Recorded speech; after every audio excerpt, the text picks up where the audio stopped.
The sting on my cheek was still burning when my stepmother hissed that nobody cared about me. She said it right in front of the entire town during my grandfather's 80th birthday dinner. The room went silent, waiting for me to break. Instead, my grandfather, the man they all thought was senile, slowly stood up and pulled a weathered red envelope from his suit pocket. He was about to prove them all wrong. My name is Avery Sanchez. I am 32 years old, and I have spent the last 10 years of my life stopping people from bleeding out, restarting stopped hearts, and telling families that everything is going to be okay, even when I am not sure it is true. I am a trauma nurse at Northbridge Memorial in Ohio. I know what damage looks like. I know the difference between a fracture and a break. I know how to clean a wound so it does not fester. But standing here in the staff bathroom at 4 in the morning, under the hum of fluorescent lights that make everyone look like a ghost, I am struggling to treat myself. I leaned into the mirror, my fingers hovering over my left cheekbone. The skin was tender, blooming into a violent shade of violet and yellow. It was a souvenir, a birthday gift, actually, just not for my birthday. Last night was my grandfather Miguel's 80th birthday. It was supposed to be a celebration of 8 decades of life, grit, and the empire he built from dirt. Instead, it became the night my stepmother, Victoria Sanchez, decided to peel back the veneer of our perfect family and show the rot underneath. Nobody cares. Her voice echoed in the tile bathroom, bouncing off the porcelain sinks. She had said it through gritted teeth, her hand stinging my face, her eyes wild with a hatred she usually kept carefully manicured. Nobody cares about you. I splashed cold water on my face, wincing as the liquid hit the bruise. The physical pain was sharp, grounding. It was easier to process than the memory it triggered.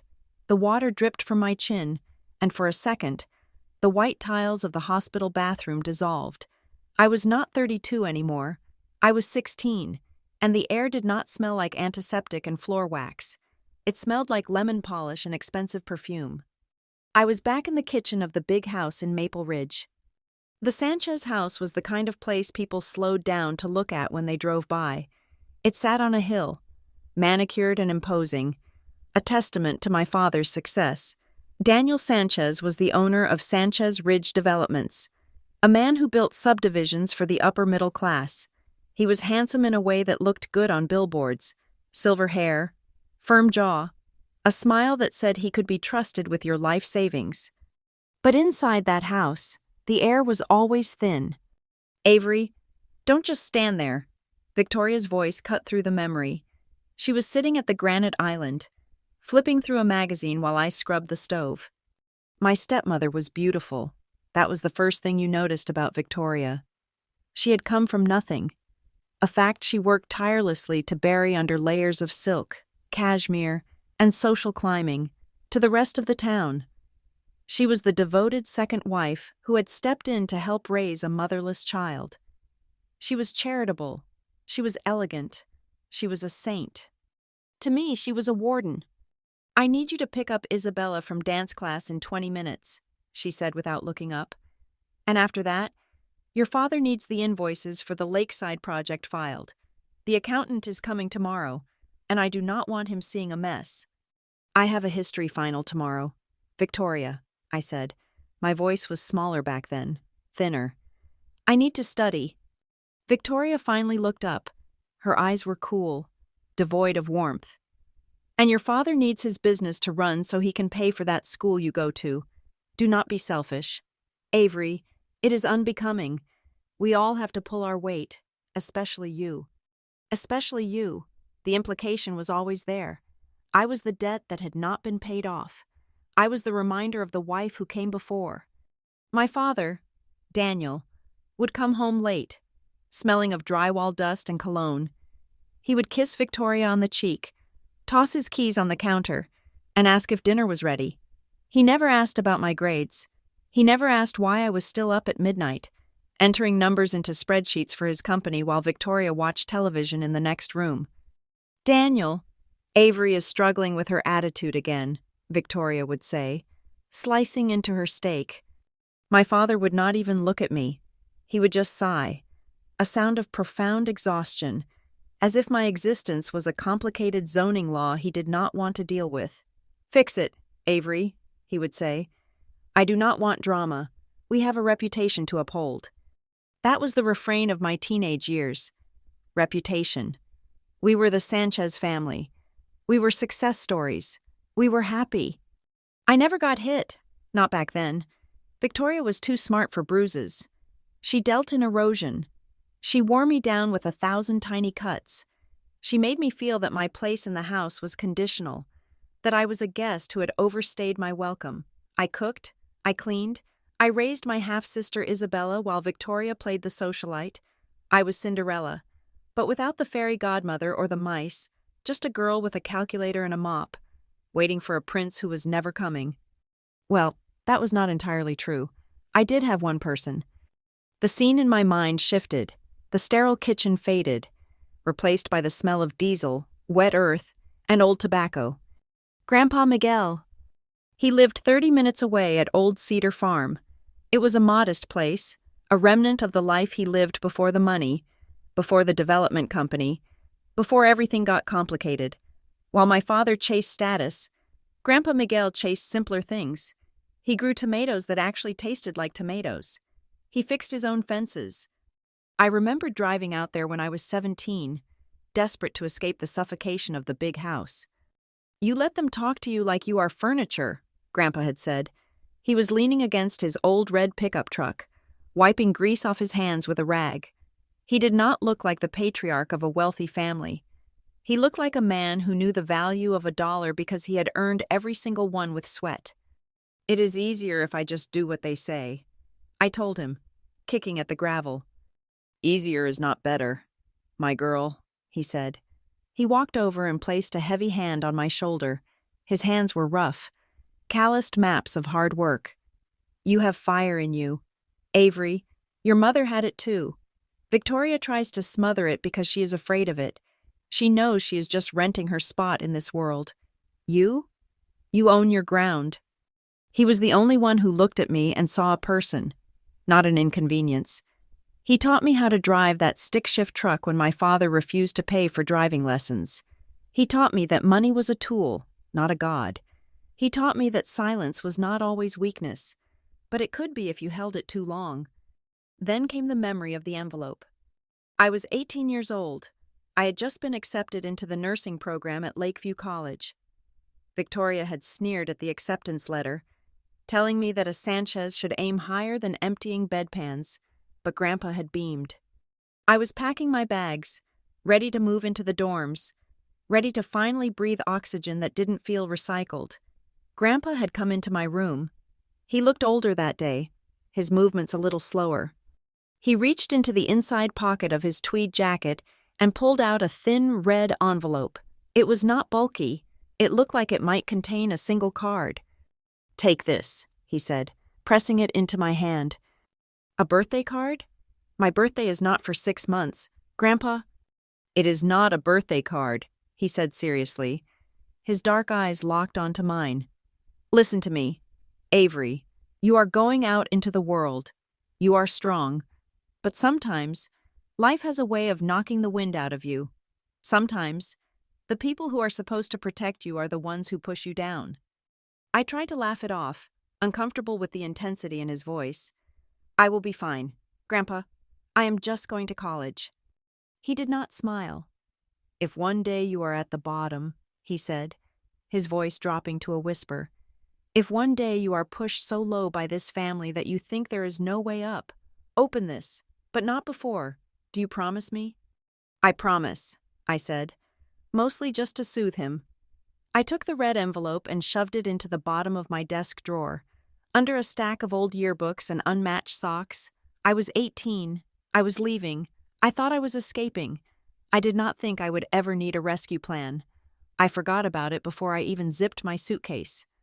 If one day you are pushed so low, the memory dissolved. I was back in the hospital bathroom. The fluorescent lights hummed their electric song. I looked at the woman in the mirror, 32 years old, exhausted, a bruise on her face that she had to hide from her patients. I opened my makeup bag and pulled out the heavy-duty concealer. I began to dab it over the purple mark. Dab, blend, covering up the ugly truth. It was a skill I had perfected over 2 decades. In the flashback, the 18-year-old girl was closing the drawer, locking the red envelope away in the dark, thinking she was free. In the mirror, the 32-year-old woman was locking away her pain, buttoning her white lab coat up to her chin, preparing to walk back out into the chaos of the emergency room. I had spent my whole life thinking I could outwork their disdain. I thought if I became a nurse, if I saved lives, if I was good and quiet and self-sufficient, they would eventually respect me, or at least leave me alone. But Victoria's slap had shattered that illusion. Nobody cares. She truly believed that. She believed she had isolated me enough, erased me enough, that she could hit me in a room full of people and get away with it. And the terrifying part was, she might be right. My father had just stood there. My sister, Isabella, had looked away. My phone buzzed on the edge of the sink, vibrating against the porcelain. I wiped the makeup from my fingers and picked it up. A text message. My heart skipped a beat when I saw the sender. It was Grandpa Miguel. I swiped the screen to open the message. Meet me at the Copper Elm restaurant tonight. 7 o'clock. There is something important about your future we need to discuss. Do not be late. I stared at the screen. Grandpa never texted. He hated typing on the small glass screen, complaining that his fingers were too big. He usually called, or sent voice memos that went on for 5 minutes. For him to type this out meant something was happening. Something shifted in my chest, a mixture of dread and a strange, flickering hope. I looked at the bruise one last time, now hidden under layers of beige pigment. I did not know it then, standing in that cold bathroom, but the 18-year-old girl who closed that drawer was about to be forced to open it again. The fuse had been lit. I just did not know how big the explosion was going to be. I put the phone in my pocket, took a deep breath, and walked out the door. The automatic doors of the emergency room slid open with a hydraulic hiss, admitting a gurney flanked by 2 paramedics who were shouting vitals over the din of the waiting room. It was a multi-car collision on Interstate 75. Controlled chaos was the only language spoken here, and I was fluent in it. Trauma 2, I directed, my voice steady, cutting through the panic of a young resident who looked ready to hyperventilate. Get me 2 large-bore IVs and a trauma panel. Move. For the next 6 hours, I did not think about my family. I did not think about the burning sensation on my cheek or the red envelope in my drawer. I thought about blood pressure, oxygen saturation, and the delicate art of keeping a human being on this side of the living. I was efficient. I was precise. In this building, I was not Avery the disappointment or Avery the burden. I was Avery Sanchez, the charge nurse who could find a vein in a stone. When the rush finally subsided, I stood at the nurse's station, stripping off my latex gloves. My hands were shaking slightly, not from fear, but from the adrenaline crash. You are incredible, Sanchez, Sarah, one of the junior nurses, said as she leaned against the counter. She looked at me with genuine admiration. That guy in Bay 3? He would have bled out if you had not caught that bleeder so fast. You are so strong. I do not know how you stay so calm. I forced a smile. It felt tight against my bruised skin, which I had carefully plastered with concealer 3 times during the shift. It is just the job. Sarah, you learn to compartmentalize. No, it is more than that, she insisted. Nothing rattles you. It is like you have armor. I turned away to chart a patient's file so she would not see the irony in my eyes. Armor, if only she knew. I could stabilize a crushed chest, but I crumbled the moment I stepped onto my father's driveway. I could tell a 6'4" construction worker to sit down and shut up, but I could not tell my stepmother to stop treating me like a servant in the house I grew up in. My strength was a performance art. I only mastered when I was wearing scrubs. My shift ended at 7 in the evening. I drove my 10-year-old sedan away from the pristine hospital grounds and toward downtown Maple Ridge. The town was segregated by altitude. The higher up the hill you went, the bigger the houses got, and the thinner the air became. My father lived at the very top. in a sprawling estate that looked down on everyone else. I lived in the valley, in a neighborhood where the siding was peeling and people worked 2 jobs just to keep the lights on. My apartment was on the 2nd floor of a brick walk-up. It was small. The kitchen counter had a chip in the laminate. The radiator clanked like a dying engine, and the view from my window was a brick wall. But when I unlocked the deadbolt and stepped inside, the air tasted sweet. It tasted like freedom. I dropped my bag on the floor and sank onto my second-hand sofa. This 400 square feet was the only place in the world where I did not have to apologize for existing. I moved out when I was 23. It had not been a polite transition. I remembered the screaming match in the foyer. Victoria had accused me of being ungrateful because I refused to skip my nursing school orientation to host a brunch for her garden club. My father had stood there, adjusting his cufflinks, and told me that if I walked out that door, I was cutting myself off from the family resources. "If you want to live like a pauper, go ahead," Victoria had sneered. "Just do not come crawling back when you realize the real world is hard." I never crawled back. I worked double shifts at a diner. I took out student loans that I was still paying off. I bought my own clothes, paid my own rent, and built a life that owed them nothing. To them, my independence was an insult. They told the neighbors I had abandoned them, that I was a rebellious daughter who turned her back on her heritage.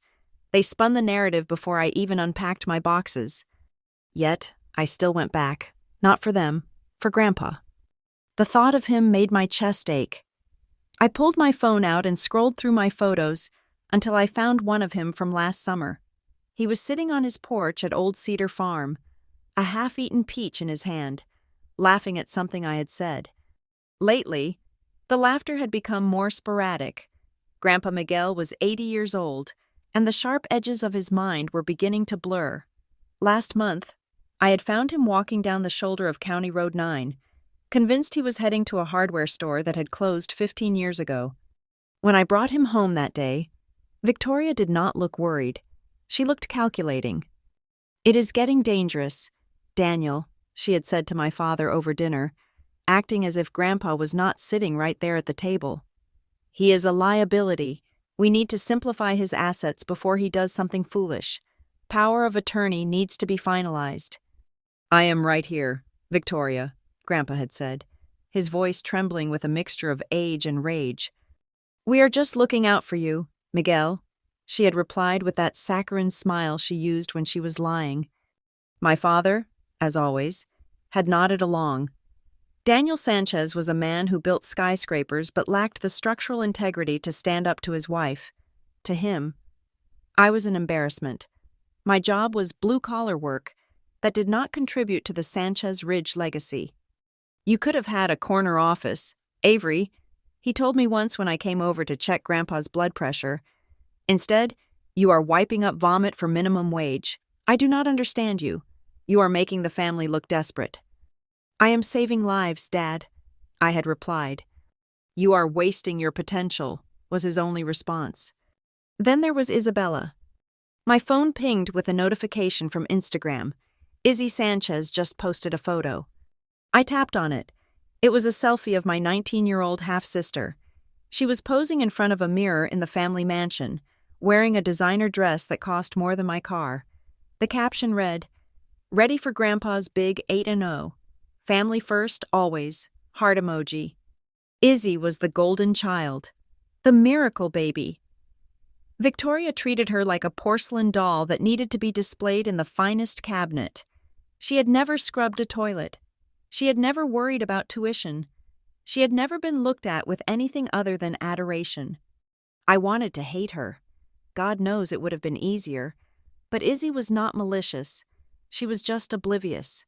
She lived in a bubble Victoria had blown for her, floating high above the reality of who our parents actually were. When we were younger, I tried to shield her. I took the blame when vases broke. I stayed silent when Victoria pitted us against each other. Now, I just kept my distance. I did not want to be the one to pop her bubble and show her the ugliness of the world she lived in. I was about to toss my phone aside and heat up some leftover pasta when it rang. The caller ID displayed a name that made me sit up straighter. Martin Hale. Martin was the family lawyer. He had been Grandpa Miguel's friend for 40 years, long before Sanchez Ridge Developments became a multi-million-dollar empire.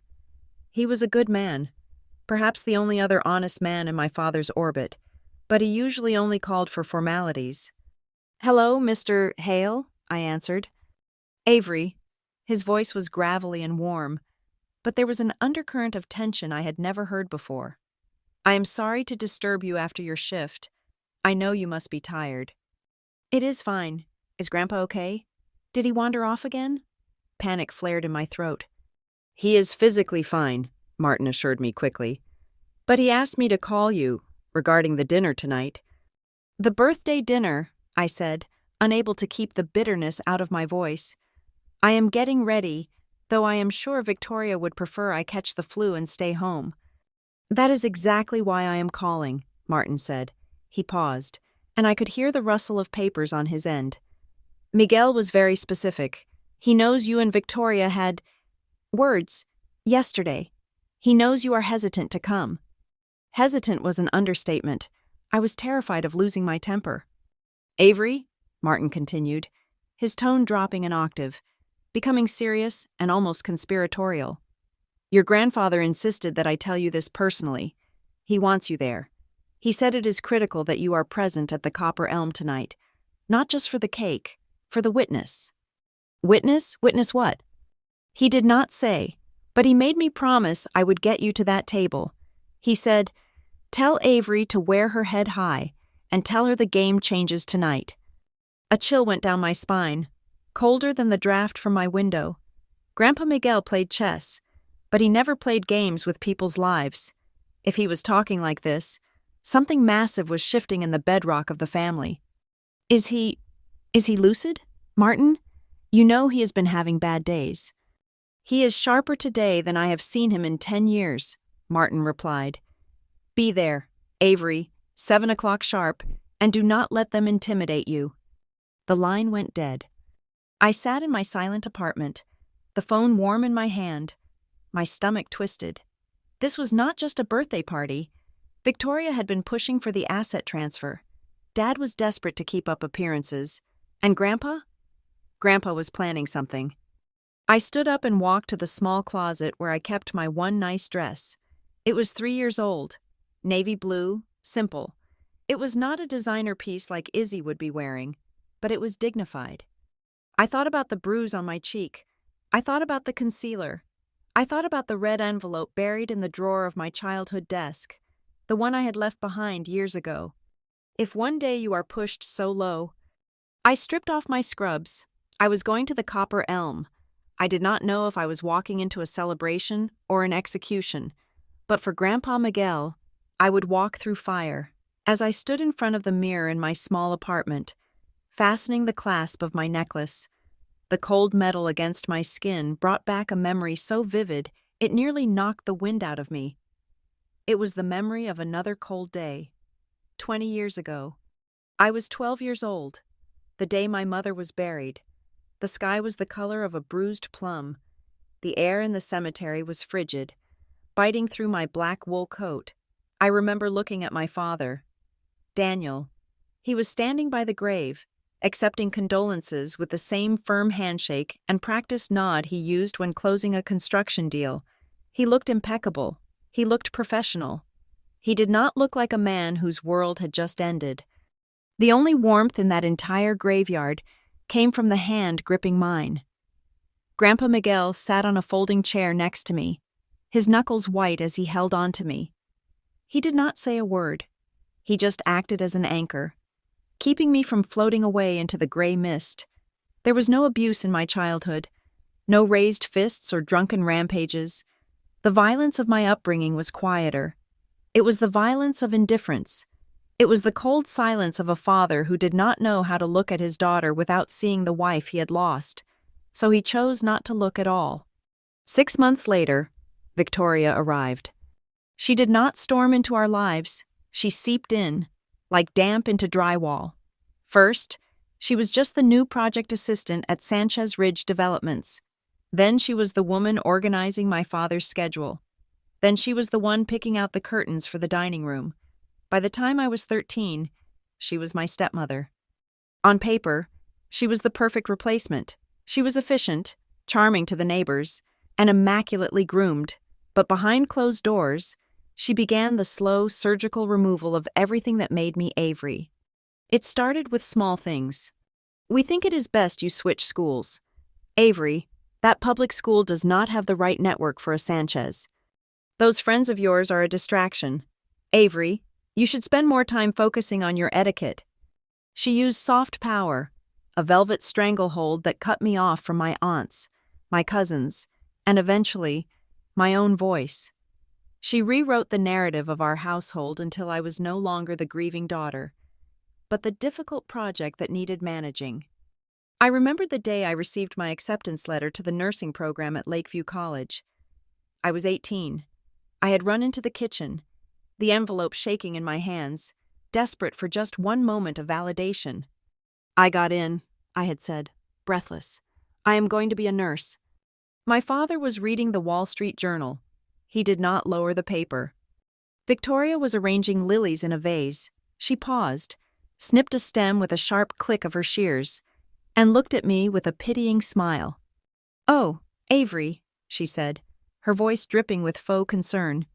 "A nurse? Really? A Sanchez daughter should think bigger than changing bedsheets. We build cities, darling. We do not clean up after sick people." I looked at my father, waiting for him to defend me, waiting for him to say that caring for people was noble, that he was proud I had found a calling. He turned the page of his newspaper. "Listen to Victoria. Avery, she understands how the world sees us." That silence was the loudest sound I had ever heard. It was the moment I realized that in the architecture of this family, I was a structural flaw. In recent years, the erasure had become absolute. Victoria had found a new vessel for her ambitions. Isabella, my half-sister, was everything I was not allowed to be. Victoria paraded Izzy around town like a show pony. Every charity gala, every ribbon-cutting ceremony for a new Sanchez subdivision, there was Izzy, smiling for the cameras. Just last week, I had walked past a newsstand and seen the local lifestyle magazine. The cover featured Victoria and Izzy, dressed in matching white linen, laughing under the headline, "The Future of Sanchez Ridge, Beauty and Brains." I was not even mentioned in the article. It was as if I had ceased to exist. But erasure was not enough for Victoria. She needed total control, and that meant dealing with the one person she could not manipulate, Grandpa Miguel. 2 weeks ago, I had stopped by the main house to drop off some paperwork. The house was quiet, the staff gone for the day. As I passed the library, I heard voices. I stopped, my instincts screaming at me to listen.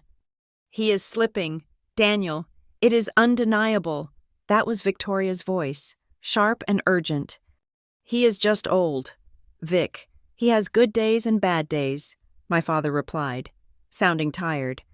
"He called the surveyor by his brother's name yesterday." A third voice chimed in. I recognized it. It was not Martin Hale, our family attorney. It was Julian Thorpe, a corporate lawyer known for aggressive takeovers. If he makes a wrong move with the land titles in this mental state, the bank could freeze the new development loans. We need to protect the assets. We need that power of attorney signed before the birthday party. "I do not know." My father hesitated. "It feels like we are ambushing him." "We are saving him," Victoria insisted, "and we are securing Isabella's future, unless you want the empire you built to be mismanaged by a senile old man." I had backed away, my heart hammering against my ribs. They were planning a coup. They were going to declare Grandpa incompetent to seize control of the land and the company accounts. Later that afternoon, I drove out to Old Cedar Farm. I found Grandpa in his study, surrounded by maps and ledgers. He looked frail, his hands shaking slightly as he held a magnifying glass over a spreadsheet. "Grandpa," I said softly, sitting across from him, "you need to be careful. Victoria and Dad. They are worried about your memory." I wanted to tell him everything, but I was afraid of hurting him. I was afraid of breaking his heart. Grandpa lowered the magnifying glass. For a second, his eyes looked cloudy, vacant. Then, He blinked, and the fog vanished. He looked at me with a clarity that was terrifying. They are worried about the interest rates on the capricious loans Daniel took out to fund that luxury condo project in the wetlands, Grandpa said. His voice was steady, devoid of the tremors he showed in public. They are worried because the land value on the North Ridge has dropped 12%, and they are leveraged up to their necks. I stared at him, stunned. You know? I may be old, Avery, he said, leaning forward. I may forget where I put my glasses, but I do not forget how to read a balance sheet. He tapped the ledger with a calloused finger. Victoria thinks she is clever. She brings her shark lawyer to my house, thinking I do not understand the papers they shove in front of me. She speaks to me like I'm a toddler. Why do you let them? I asked. Why do you pretend? Grandpa sat back, a small, enigmatic smile playing on his lips. There are people who think they are playing chess. Avery, they move their pawns, they capture the knights, but they do not know that the board they are playing on does not even bear their name. I did not understand what he meant then. I thought it was just one of his cryptic metaphors about patience. I did not realize it was a warning. They want me to sign everything over at the party, he said quietly. They think it will be a celebration of the transition. What are you going to do? I am going to go to dinner, he said simply. That brings me to tonight. The memory of that conversation had been replaying in my head all day. The dread had been building in my gut like lead. Last night, right before Victoria slapped me, I had seen the desperation in her eyes. She was on the edge. She needed that signature. She needed total capitulation. My phone buzzed on the vanity table, snapping me back to the present. I picked it up. It was a text from Grandpa, sent 5 minutes ago. Tomorrow, no matter what Victoria says, you stay calm.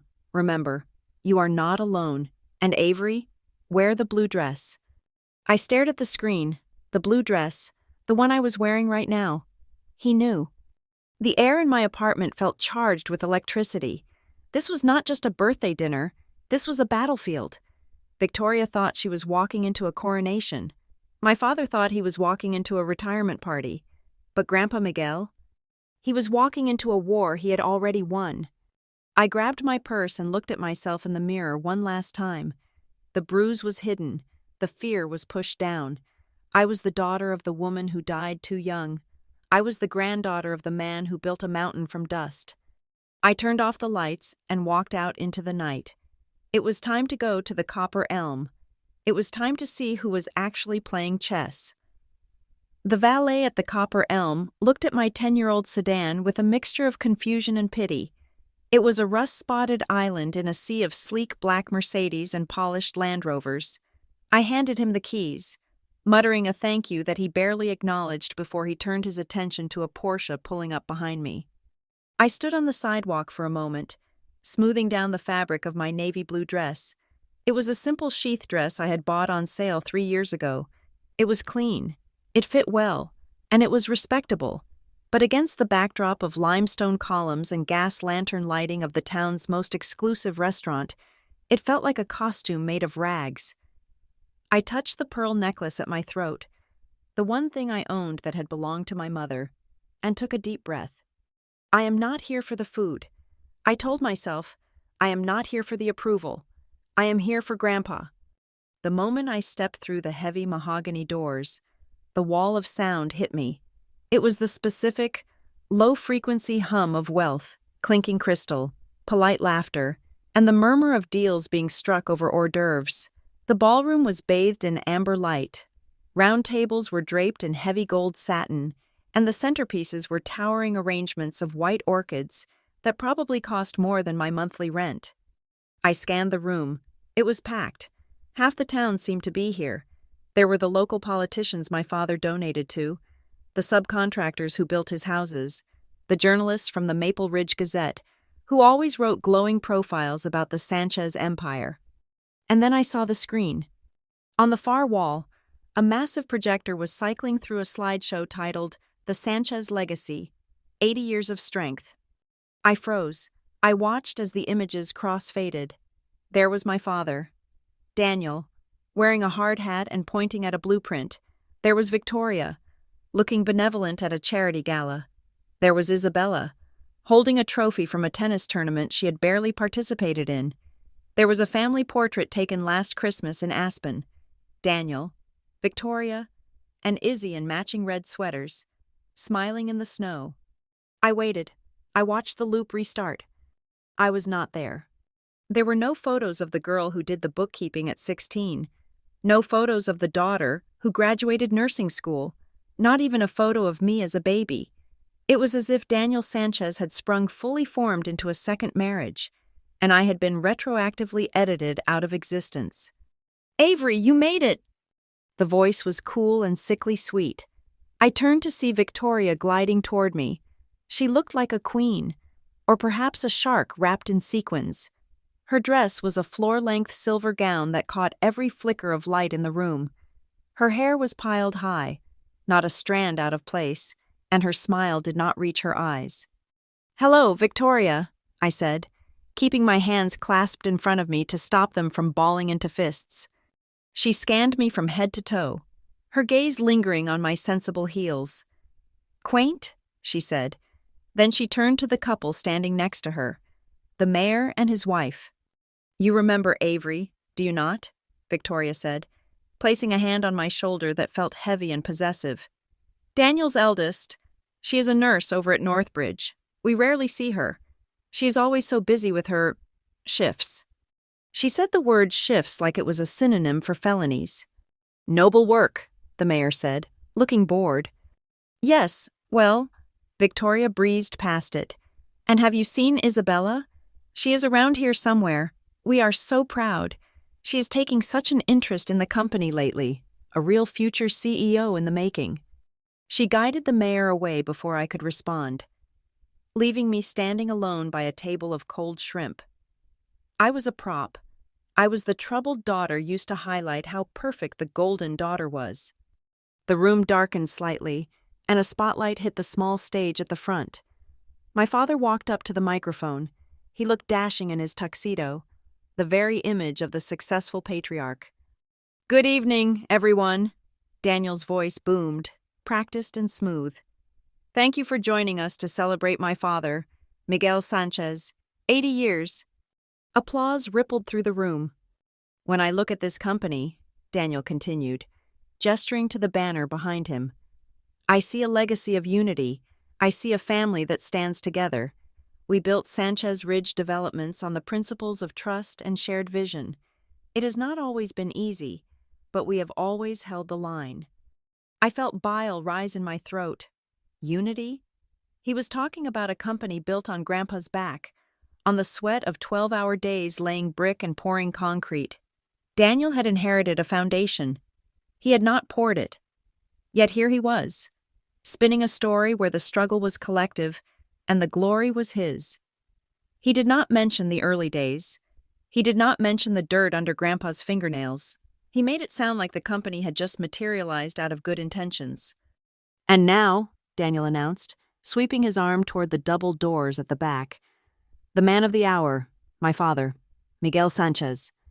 The doors opened. The applause was polite but hesitant. Grandpa Miguel was wheeled in by a hired caretaker. He looked smaller than I remembered. He was slumped slightly to the left in his wheelchair, a tartan blanket over his knees. His eyes were darting around the room, wide and bewildered. "Where are we?" he asked loudly, his voice cracking. "Is this the bingo hall?" A ripple of uncomfortable laughter went through the crowd. Someone near me whispered, "Oh, that is sad. I heard he was losing it, but I did not know it was this bad."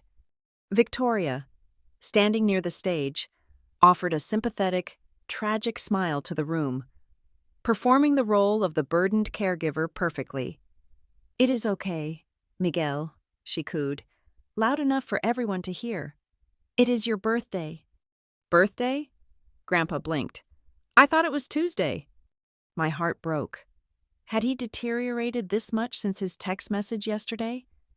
Had the clarity I heard in his voice been a fleeting moment, the last gasp of a dying fire? The caretaker wheeled him to the head table, right next to where Victoria and her personal lawyer, a sharp-faced man named Julian Thorpe, were sitting. I made my way through the crowd, ignoring the looks, until I reached his side. I crouched down next to the wheelchair. "Grandpa," I whispered, "it is Avery." He looked at me. For a moment, his eyes were vacant. Then, he leaned in close, as if he needed me to adjust his blanket. "Did you check the vitals on the patient in bed 4? He murmured. I froze. "The one with the irregular rhythm," he added, his voice barely a breath, too low for anyone else to hear. "You told me about him last week, Mr. Henderson." I looked into his eyes. The vacancy was gone. Deep in his dark irises, there was a spark, a sharp, undeniable intelligence.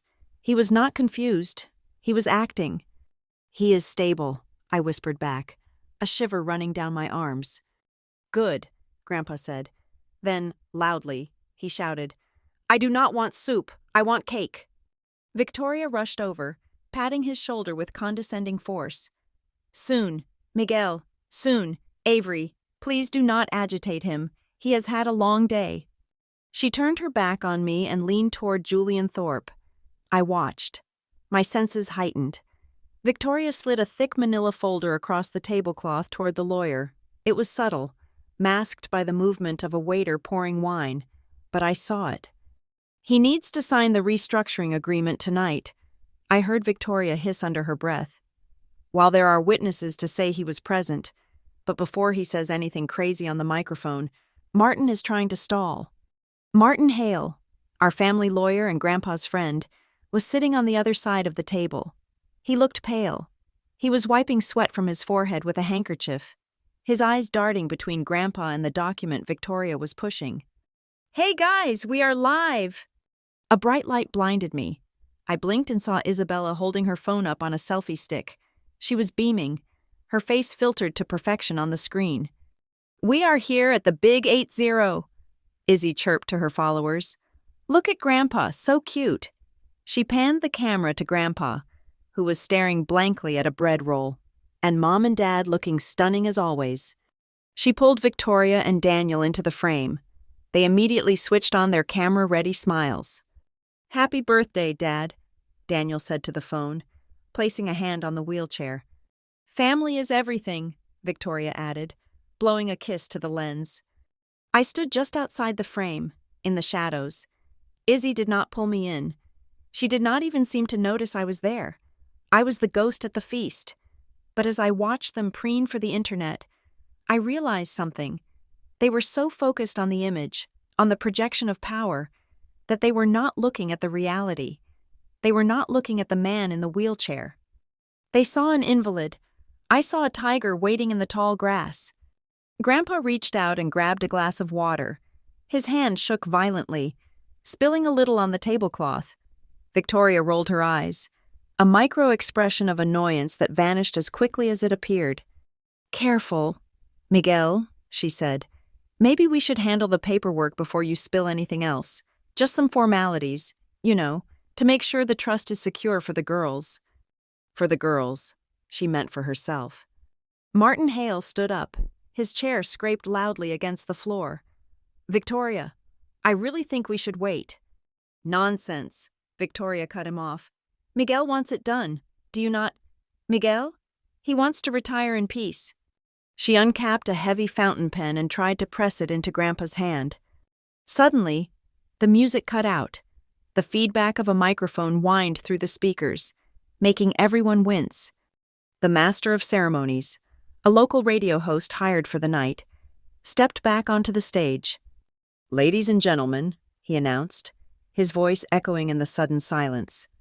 "Before we cut the cake, we have a very special moment. I have been informed that there is a major statement regarding the future of Sanchez Ridge developments."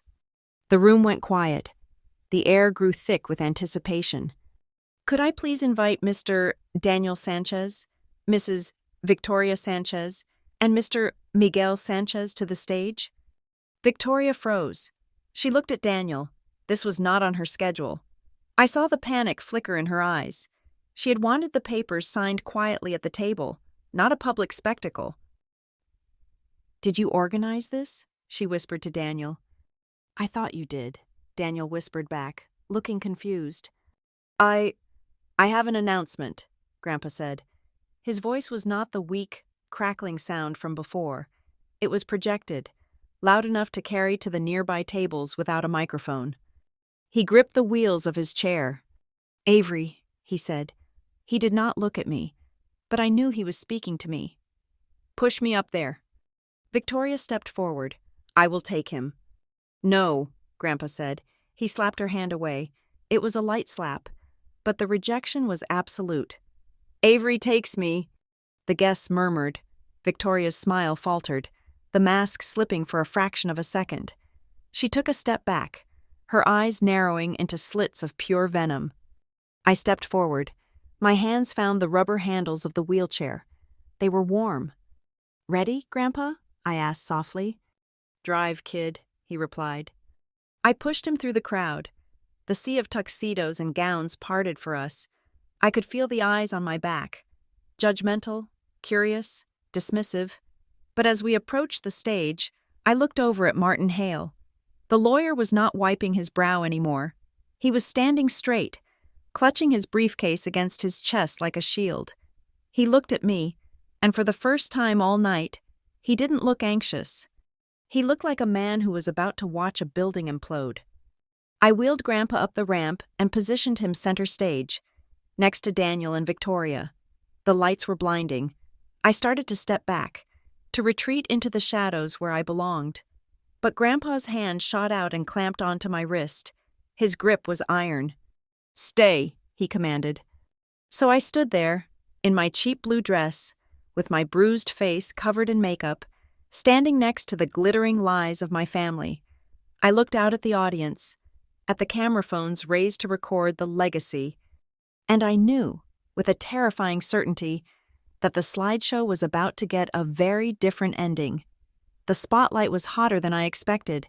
It bore down on us, a blinding white eye that washed out the crowd and left us isolated on the raised platform. My father, Daniel, stood at the podium, gripping the sides with hands that were manicured to perfection. He looked every inch the captain of industry, his silver hair gleaming, his chest puffed out. Change is the only constant in life, Daniel said, his voice smooth, practiced, and utterly hollow. And in business, change is essential for survival. My father, Miguel, built the foundation. I built the walls. And now, it is time to look at who will build the roof. I stood a few feet behind him, next to Grandpa's wheelchair. Grandpa was slumped forward slightly, his chin resting on his chest, looking for all the world like he was napping through his own tribute. But his hand, resting on the armrest, was clenched into a fist. Victoria stepped forward. She did not walk. She glided. She reached out and took the microphone from my father, her smile radiating a wattage that could power the entire town of Maple Ridge. Thank you, Daniel, she purred. We have been thinking about the future of Sanchez Ridge developments for a long time. We wanted tonight to be more than just a birthday. We wanted it to be a passing of the torch. She turned and extended a hand toward the side of the stage. Isabella, darling, come here. Izzy, looking stunned but pleased, walked out from the wings. The sequins on her dress caught the light, sending fractured rainbows dancing across the back wall. Victoria wrapped an arm around her waist, pulling her close, creating a tableau of maternal pride that was picture-perfect. As many of you know, Victoria continued, addressing the crowd of donors, politicians, and business rivals, Isabella has shown a remarkable aptitude for the family business. She has the vision, the modern perspective, and the grace that this company needs for the next 50 years. I felt a cold knot tighten in my stomach. I knew where this was going, but hearing it out loud was a different kind of violence. Sss. So, Victoria announced, her voice rising in triumph, it is my absolute honor to announce that Isabella Sanchez will be stepping into the role of Vice President of Operations next month and is officially named the sole heir to the Sanchez Ridge controlling interest. The room erupted in polite applause. Flashbulbs popped. Izzy covered her mouth with her hand, feigning surprise. though her eyes danced with excitement. Then, Victoria's gaze flicked to me. It was brief, dismissive, like someone noticing a smudge on a window. "And of course," she added, her tone shifting to a patronizing lower register, "we are so proud of Avery too, but we all know she has her own calling. She is far too busy changing bandages at the hospital to be burdened with the complexities of a multi-million-dollar corporation. We wanted to set her free from that pressure." The applause continued, but it was thinner now. I saw faces in the front row turn to look at me. The mayor's wife, a few of the older contractors who had known Grandpa for decades. Their expressions were a mix of pity and confusion. Set her free. It was a beautiful way of saying cut her out. I stood frozen. Nobody had ever discussed this with me. No family meeting, no legal review, just a public declaration that I was officially irrelevant. "Wait just a moment." The voice came from the side of the stage. Martin Hale, the family attorney, stepped up the stairs. He looked disheveled, sweat shining on his forehead, clutching his briefcase.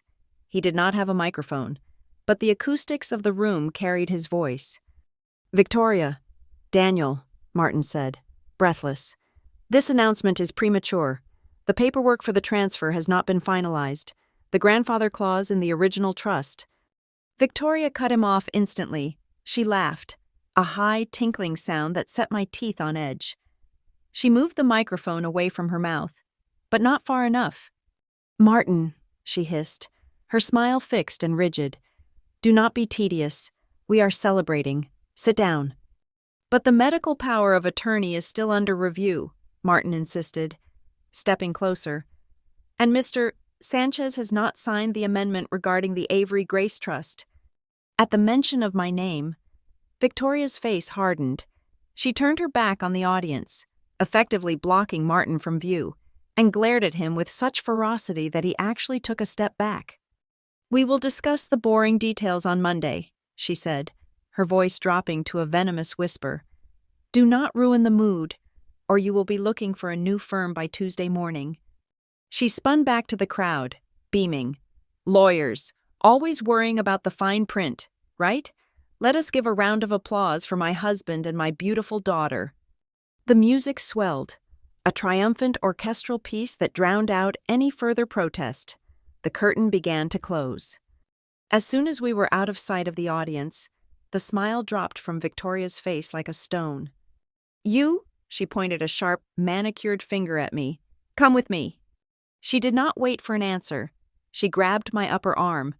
Her fingers dug into the soft flesh above my elbow, her nails sharp enough to draw blood.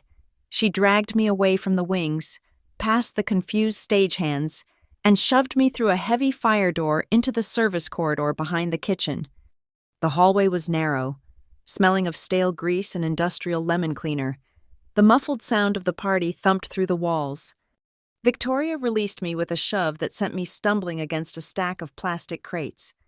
"What do you think you are doing?" she demanded, her chest heaving. "I didn't do anything," I said, rubbing my arm. "Do not lie to me," she shrieked. "I saw you looking at Martin. I saw you whispering to that old fool in the wheelchair before you brought him up. You and Martin are conspiring, aren't you? You are trying to sabotage Isabella's moment." "Isabella's moment?" I laughed. It was a dry, broken sound. "You mean your moment.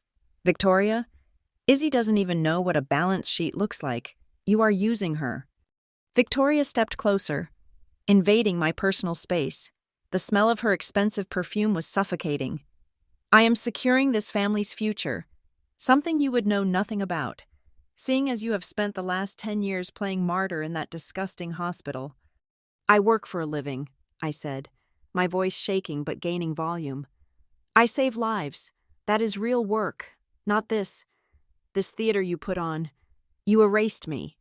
Victoria, you put up a slideshow of 80 years of history and pretended I was never born." "Because you do not fit," she spat. "Look at you. You are drab. You are stubborn. You are exactly like your mother, weak and sentimental.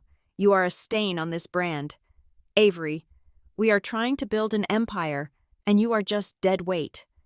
For the first time in my life, I did not look down. I did not apologize. I stood up straight, matching her height. "I am a Sanchez," I said, my voice steadying. "This is my grandfather's company. He built it with honor. You are tearing it apart with debt and lies. And do not think he doesn't know. He sees everything. He knows about the loans. He knows about the accounts you are draining." Victoria's face went white. The fear was instant and electric. "What did he tell you?" "Enough," I said. "He knows you are trying to steal it before he dies." "He is senile," she screamed, her composure shattering completely. "He is a vegetable. He doesn't know what day of the week it is." "He knows exactly who you are," I shot back, "and so do I." "If you had any decency," Victoria hissed, her eyes bulging, "you would have disappeared years ago. If you vanished from this family, everything would have been perfect. You are the only thing standing in the way of our happiness. Why couldn't you just stay away?" "Because I am not going to let you destroy him." Victoria let out a primal sound of rage. It was the sound of a cornered animal, in one fluid, violent motion. She pulled her hand back and swung. Crack. The sound was like a gunshot in the narrow hallway. Her palm connected with my cheek, the same cheek she had bruised the night before. But this time, with the full force of her hysterical fury, my head snapped to the side. The pain was blinding, a white-hot explosion that made my vision swim. I stumbled back, catching myself on the wall to keep from falling. The silence that followed was heavy, broken only by Victoria's ragged breathing. Then, the heavy metal door at the end of the hallway clicked open. I looked up, blinking through the tears that had involuntarily sprung to my eyes. Standing there, frozen in the doorway, were 3 of my cousins, and behind them, looking pale and horrified, was Isabella. They had come to find us. They had seen the swing. They had heard the impact. Victoria turned and saw them. For a split second, panic flickered across her face. But then, something darker took over. She realized she could not hide it, so she decided to own it. She turned back to me, her face twisted into a mask of pure disdain. "Go ahead and cry," she sneered, her voice dripping with contempt. "Look at them, Avery. Look at your cousins. Look at your sister." She leaned in close to my face, ignoring the audience she now had. "Nobody cares, Avery," she said, enunciating every syllable. "Nobody cares about you, not in this family, not in this town. You are nothing but a nuisance we tolerate. You think because they saw this, they will save you? They won't. They know who signs the checks. You are alone." I stood there, clutching my burning cheek, the humiliation washing over me like ice water. I looked at Izzy. My sister looked terrified, but she did not move. She did not step forward. She stayed by the door, paralyzed by the monster her mother had just revealed herself to be.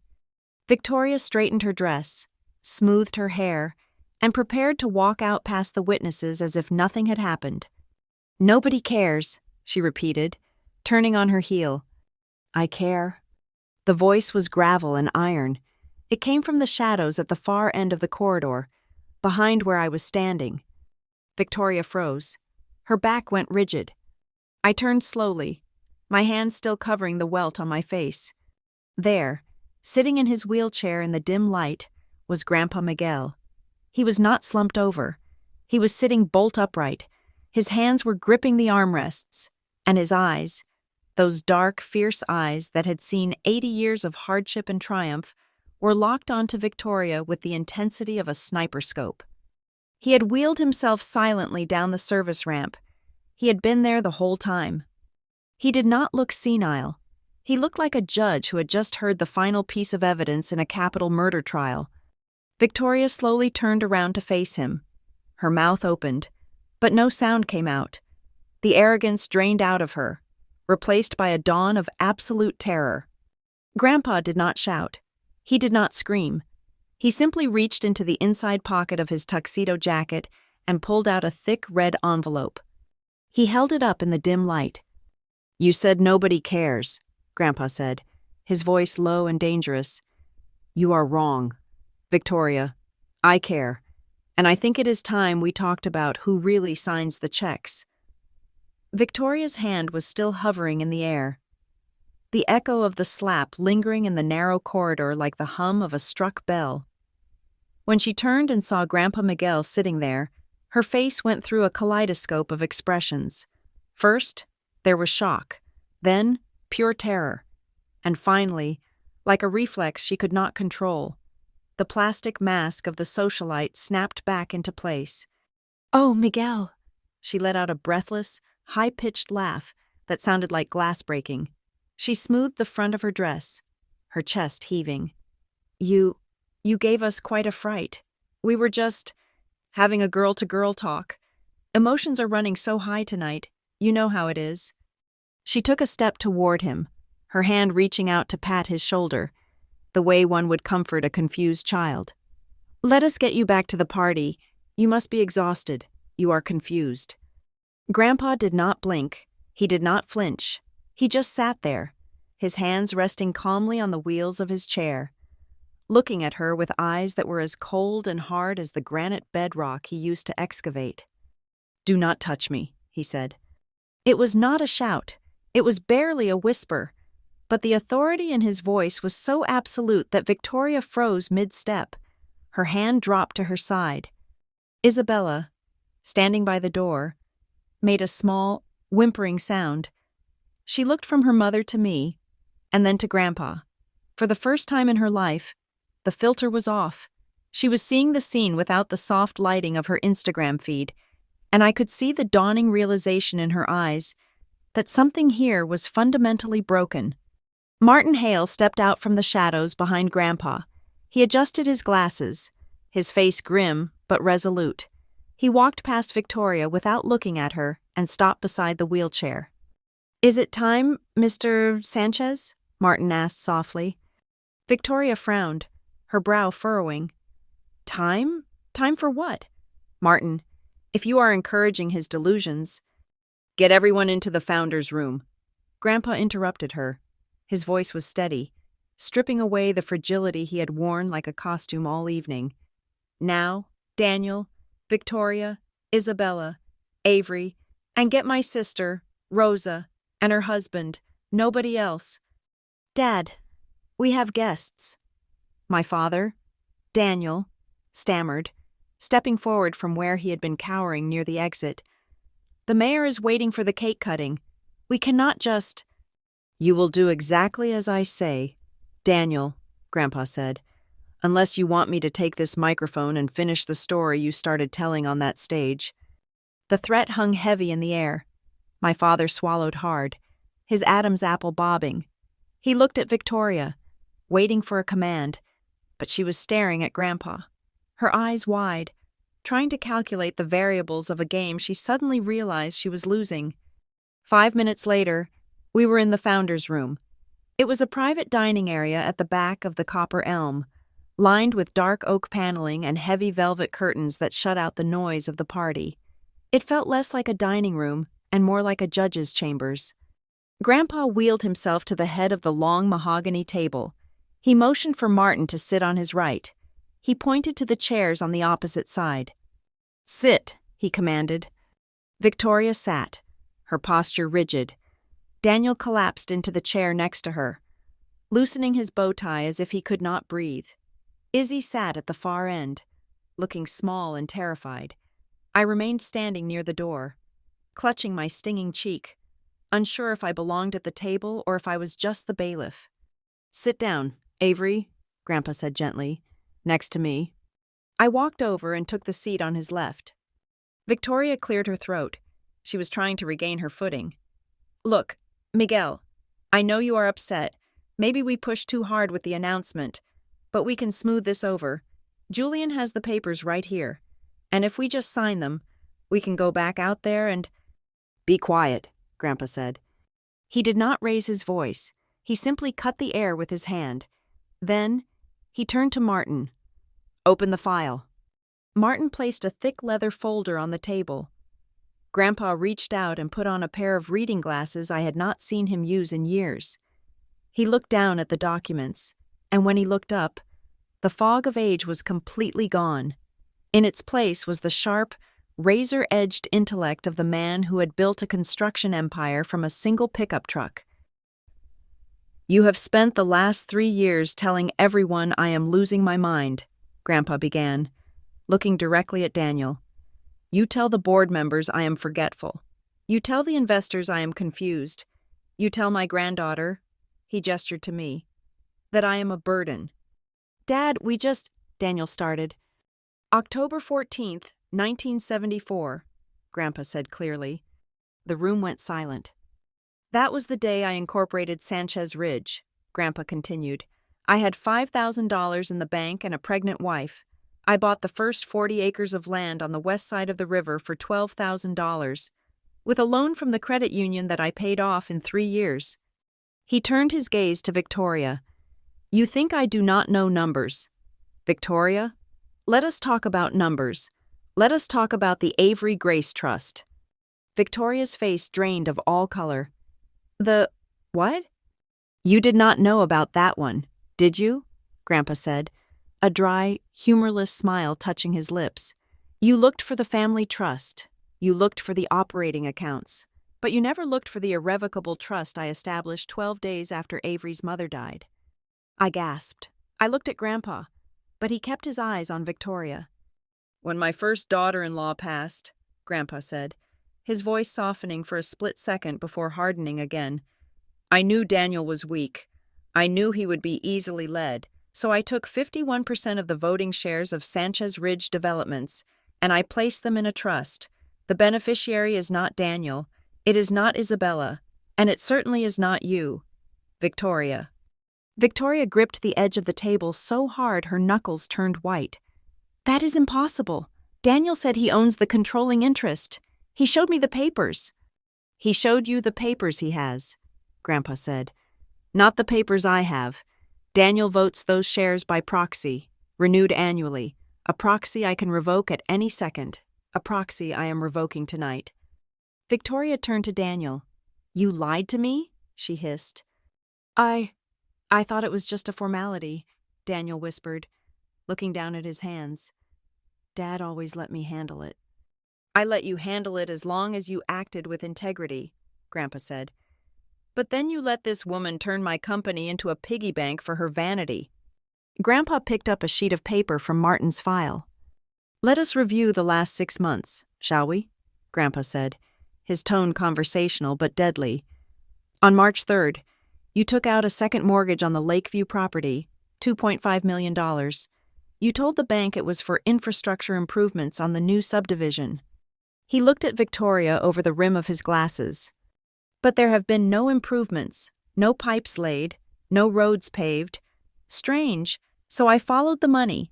On March 5th, $500,000 was wired to a shell company in the Cayman Islands.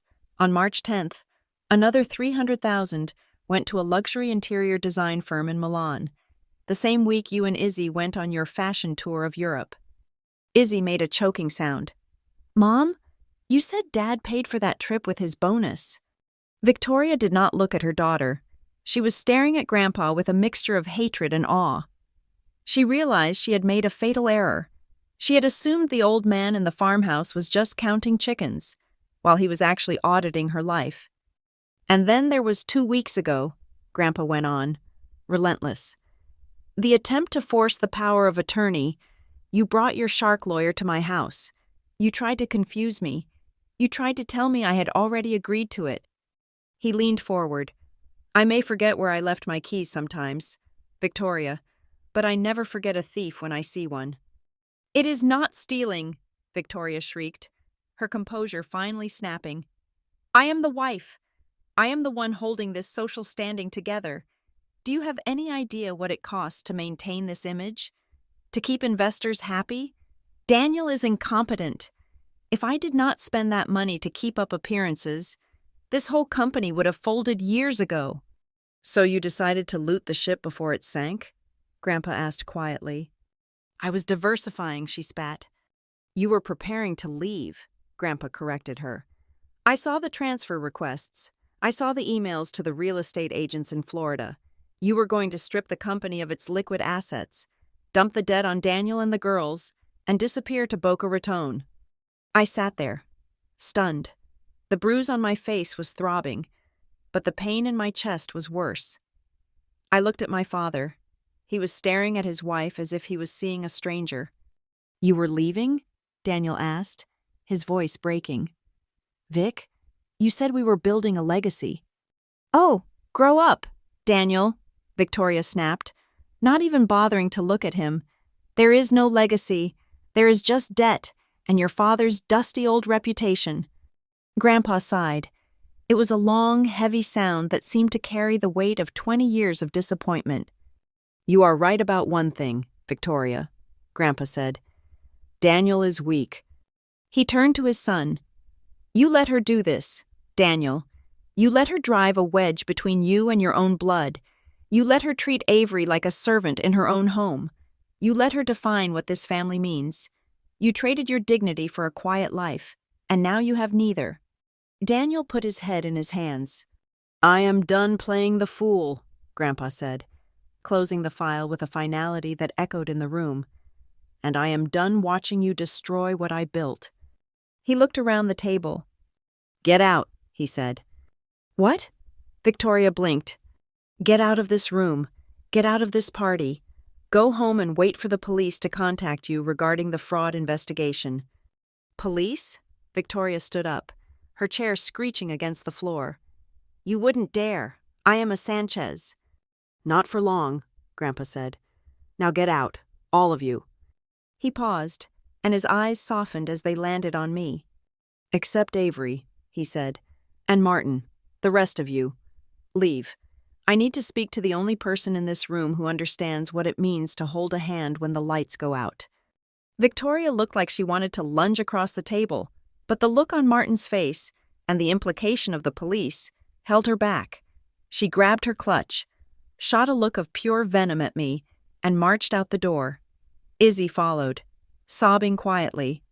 Daniel lingered for a second, looking at his father, but Grandpa turned his wheelchair away.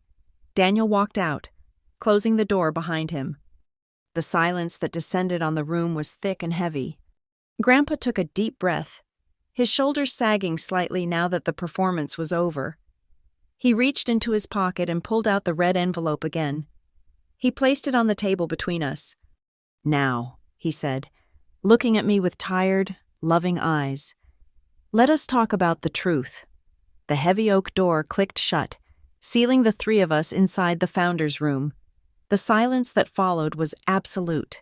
It was a physical weight, pressing down on the air that was still vibrating with the echoes of Victoria's screaming.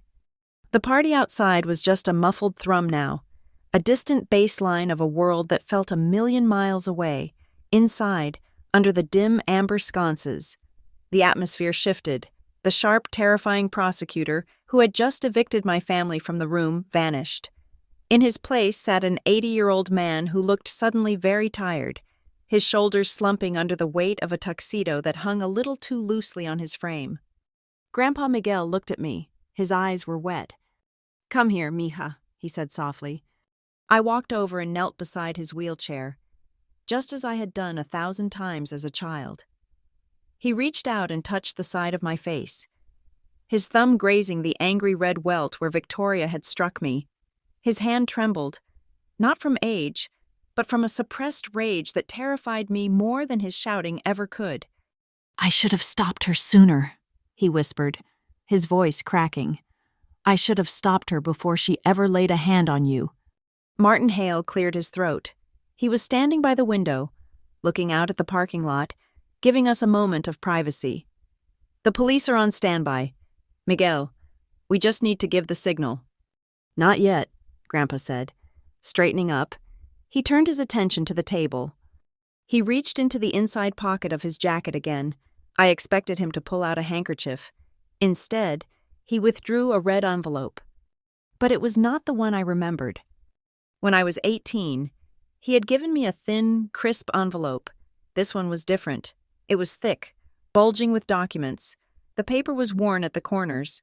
The red dye faded slightly in the creases, as if he had been carrying it around, adding to it, worrying over it for a very long time. He placed it on the mahogany table between us. It landed with a heavy, solid thud. "This is not the envelope I gave you when you left for college," Grandpa said. His eyes locked on mine. "That one was a promise. This one is the weapon." "What is inside?" I asked, my voice barely steady. "Everything," he replied. "The day your mother died. And I saw how Daniel looked at you, like you were a reminder of a pain he wanted to forget. I knew I had to build a wall around you. I established the Avery Grace Trust that same week. I put the farm in it. I put my personal savings in it. And I structured the voting rights of the company so that if I ever became incapacitated, the control would not go to my son. It would go to a neutral trustee until you turned 30. I stared at the envelope. "You did that 20 years ago?" "I hoped I would never need it," he admitted. "I hoped Victoria would be good for him. I hoped Daniel would step up and be the father you deserved. But hope is a dangerous thing. Avery, it makes you blind." Martin stepped forward and tapped the thick envelope. "It is not just the trust documents. Avery, there is a USB drive in there." I looked up at Martin. "A USB drive?" 2 years ago, Martin explained, his tone professional but grave. "When Miguel started suspecting that the company funds were being diverted, we installed a security system in his home office at the farm, not in the living areas, just the office. Victoria and Daniel thought Miguel was napping in the afternoon. They used his desk to conduct their private meetings." My stomach turned over. "You recorded them?" "Audio and high-definition video," Grandpa said. "Every conversation about the shell companies, every plot to forge my signature, every time they laughed about how easy it was to trick the old man. It is all there." He paused, looking pained. "I did not record their personal lives. Avery, I am not a monster, but when they sat at my desk, under the portrait of my father, and planned how to steal from the charity fund intended for homeless veterans, yes, I recorded that." I felt the blood drain from my face. "The charity fund? They stole from the housing fund?" "They called it borrowing," Grandpa said with a bitter scoff. "They drained it to pay for the hush money on a lawsuit Daniel settled last year and to cover the losses on Victoria's failed boutique investment. It is grand larceny, Avery, and we have them on tape admitting to it, date and time stamped." I looked at the red envelope with a mixture of awe and horror. It was a bomb, a nuclear device that could vaporize the entire Sanchez reputation in a nanosecond. "Why?" I asked, looking up at him, tears pricking my eyes. "Why did you wait so long? Grandpa, why did you let me leave? Why did you let them treat me like I was nothing for so many years?" This was the question that had haunted me in my small apartment, the question that had kept me awake after double shifts. Grandpa closed his eyes. A single tear escaped and tracked through the deep lines of his face. "Because he is my son," he whispered, "and I wanted to give him every possible chance to do the right thing." He opened his eyes and looked at me, his expression full of a heartbreaking vulnerability. "I was testing him, Avery. When you moved out, I waited. I waited for Daniel to go after you. I waited for him to defend you against Victoria. Every Sunday dinner, I gave him an opening. I played the confused old man to see if he would protect me, or if he would exploit me." He shook his head slowly. "I sacrificed you to test him, and that is the greatest sin of my life.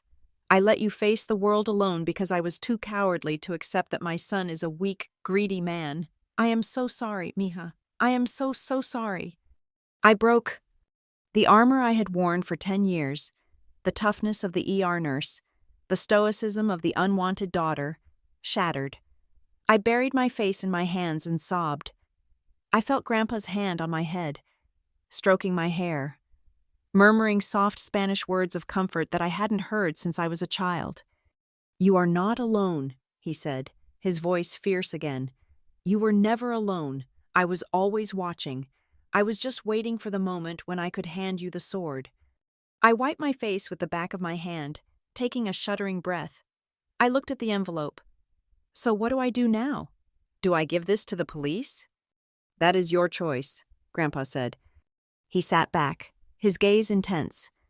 Inside that envelope is enough evidence to send Victoria to prison for 10 years. It will bankrupt Daniel. It will destroy the company name. The scandal will be national news. He leaned in closer.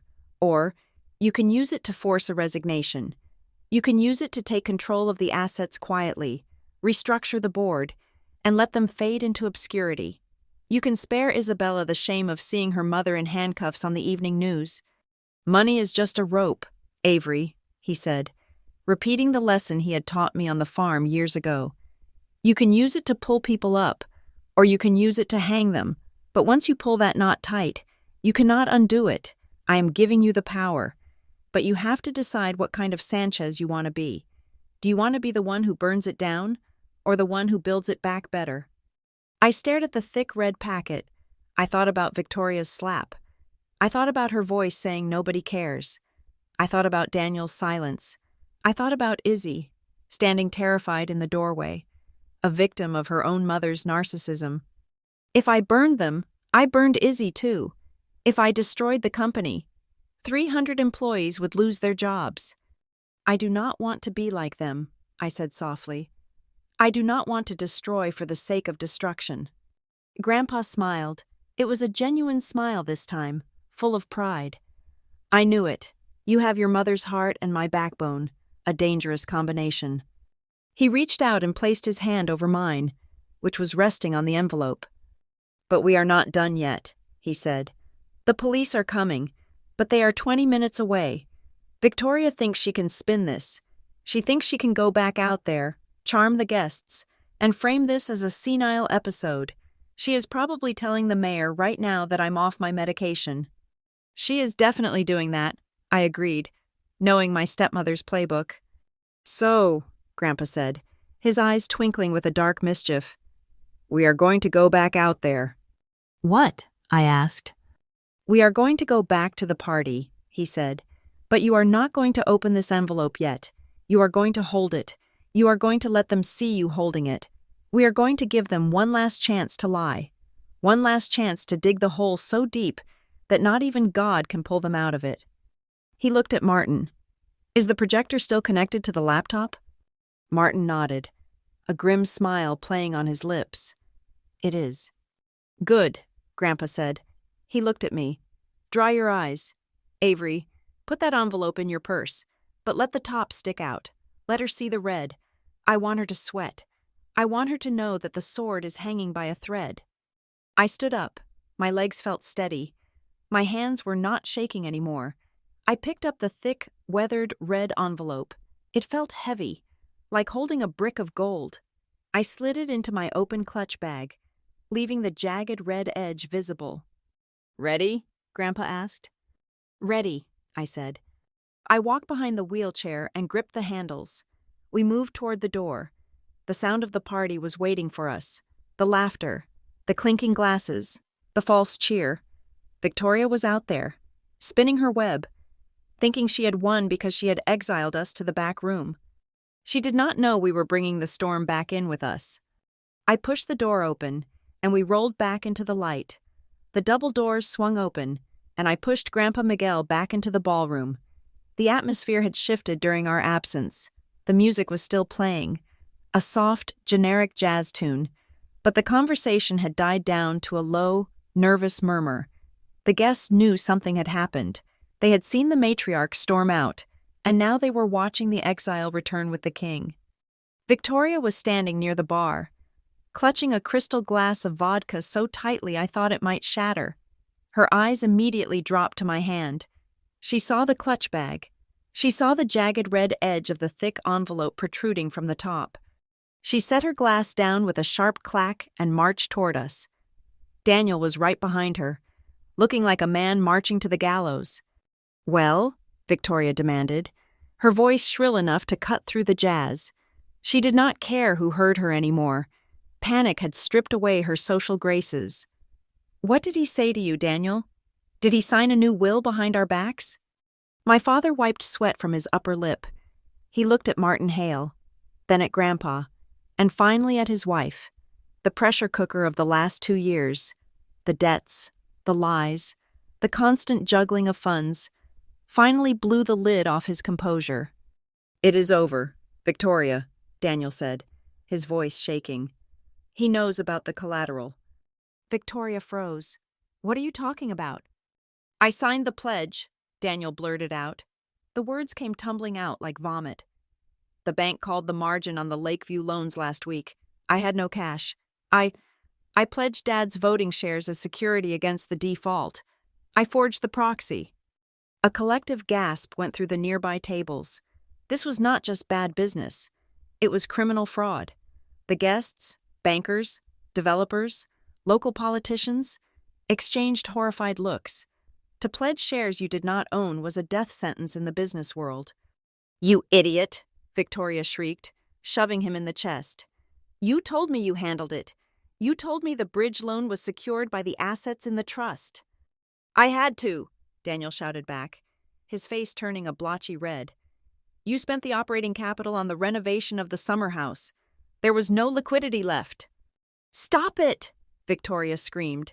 She spun around, her eyes wild, searching for a way to deflect the blame. Her gaze landed on me. I was standing calmly behind the wheelchair, my hand resting on the red envelope. I did not say a word. I did not have to. "It is her," Victoria hissed, pointing a trembling finger at me. She turned to the crowd, spreading her arms in a desperate plea for sympathy. "Can you not see what is happening?" she cried out, tears instantly welling up in her eyes. It was a terrifying performance. "This is manipulation, pure and simple. My father-in-law has been confused for months. We all know it. And now, this girl shows up after abandoning us for years, and suddenly Daniel is confessing to things he didn't do? Suddenly there are secret envelopes?" She took a step toward the crowd, grabbing the arm of the mayor's wife. "She is poisoning him against us. Avery hates this family. She has always hated us because we were happy without her. She wants the money. That is the only reason she came back. She smelled the inheritance and came running to trick a senile old man." "I did not abandon this family," I said. My voice was quiet, but in the hush of the room, it carried. "You walked out," Victoria screamed, her face contorting into an ugly sneer. "You left your little sister. You left your grieving father. You were selfish. You have never cared about anyone but yourself. You threw us away like garbage. And now you want to paint me as the villain because I tried to keep this house standing?" Isabella was standing near the cake table. She looked from her mother to me. I saw the gears turning in her head. She remembered the nights I helped her with her homework when Victoria was out at parties. She remembered who bandaged her scraped knees, the narrative her mother had fed her for a decade, that I was the cold, ungrateful sister, was cracking under the weight of Victoria's current venom. "That is a lie." The voice came from table 4. An elderly woman stood up. It was Great Aunt Rosa, Grandpa's younger sister. She was 75, wore a hat with a pheasant feather, and had never liked Victoria. "I remember the winter of 2005, Rosa said loudly, her voice clear and sharp.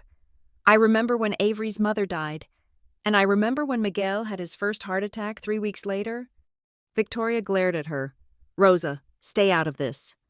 "I went to the hospital every day," Rosa continued, ignoring her. She looked around the room, addressing the guests. "And every day, I saw a 12-year-old girl sitting in that waiting room, doing her homework on her lap, fetching water for the nurses. That was Avery." Rosa pointed a withered finger at Daniel and Victoria. "And I remember asking where Daniel was. And do you know what you told me, Victoria? You told me you could not cancel your trip to the real estate conference in Boca Raton because it was crucial for networking. You left a child to watch a dying man.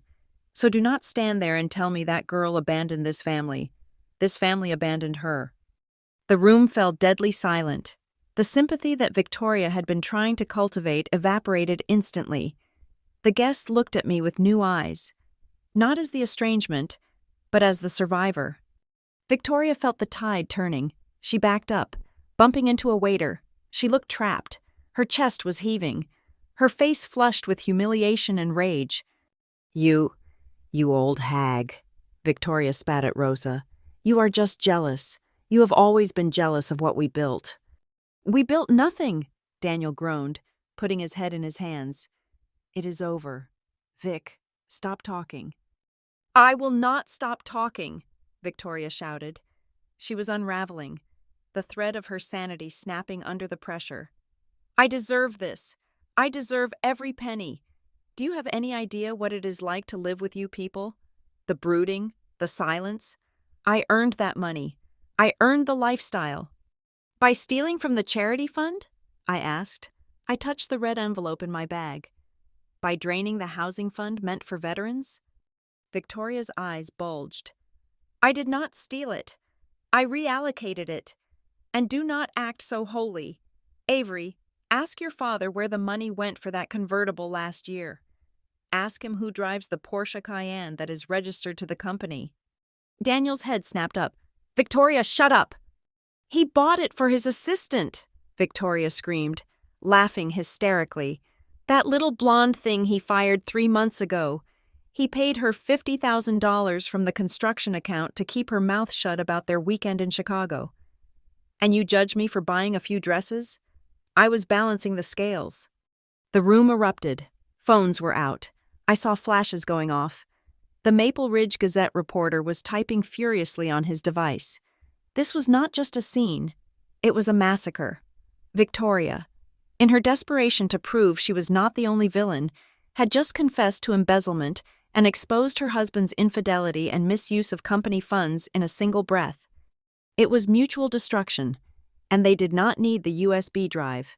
They were doing it to themselves. "That is enough," Daniel roared, grabbing Victoria's arm. "Get off me!" she shrieked, slapping him. It was a chaotic, ugly struggle between two people who had spent a lifetime looking perfect, now tearing each other apart in front of the very audience they lived to impress. Grandpa Miguel sat in his wheelchair, watching them. He did not look triumphant. He looked profoundly sad. He had given them a chance to leave with dignity in the back room. They had chosen to burn in the spotlight instead. I felt a strange hollowness.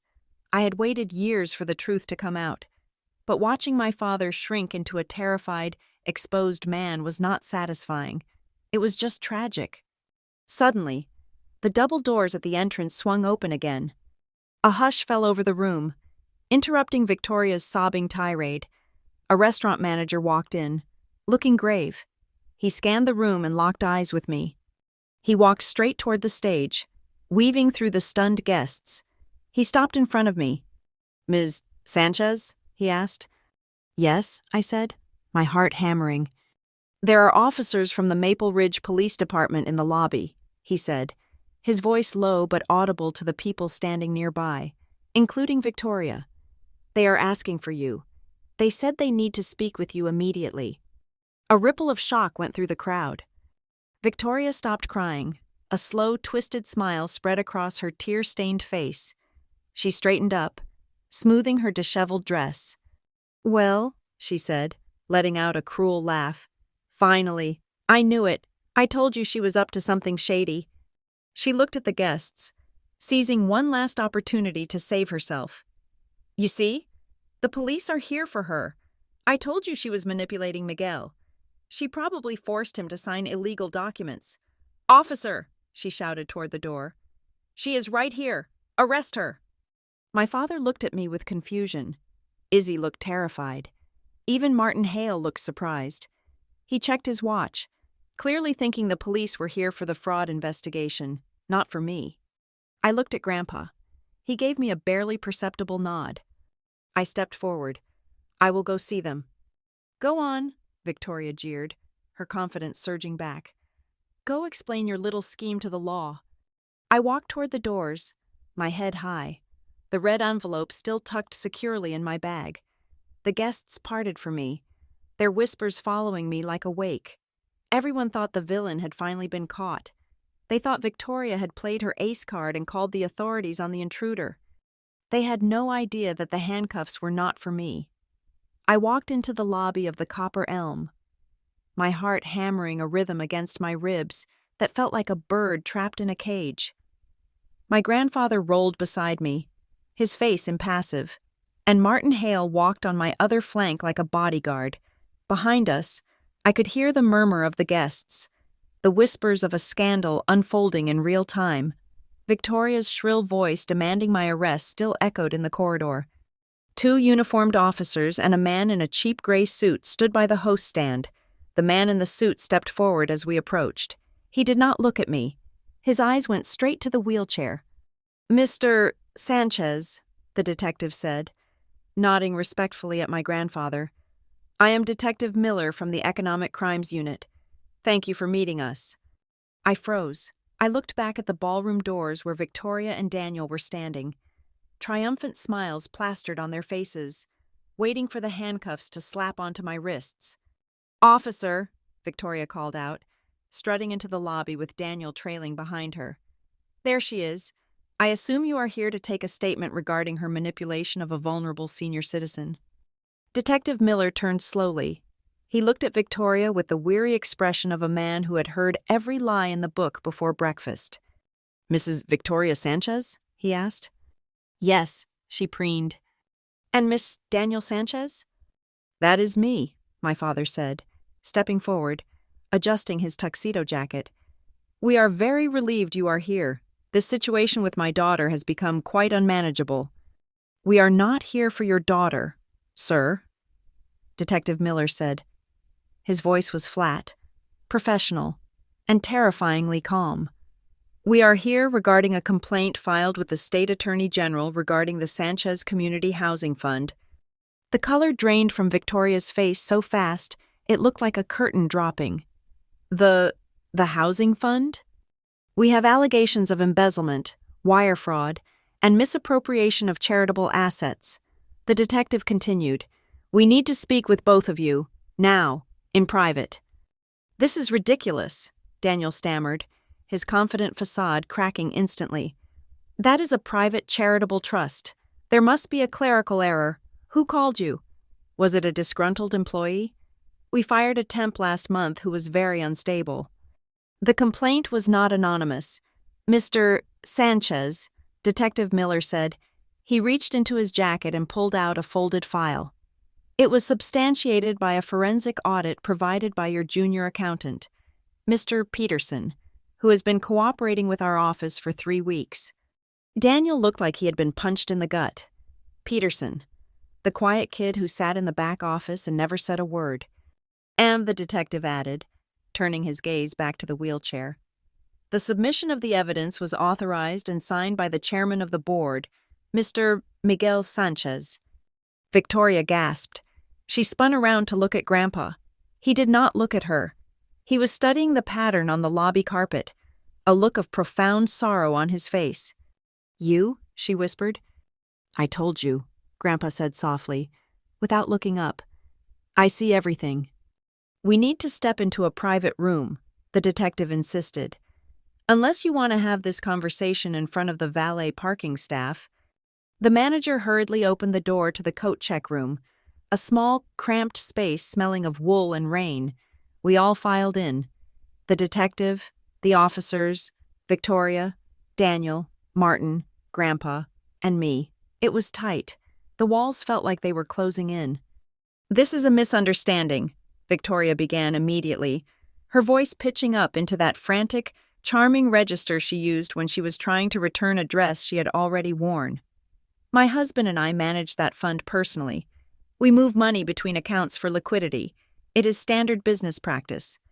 Moving $200,000 from a charity account to a shell corporation registered in Nevada under the name VES Consulting is not standard practice, ma'am," Detective Miller said dryly. "It is larceny."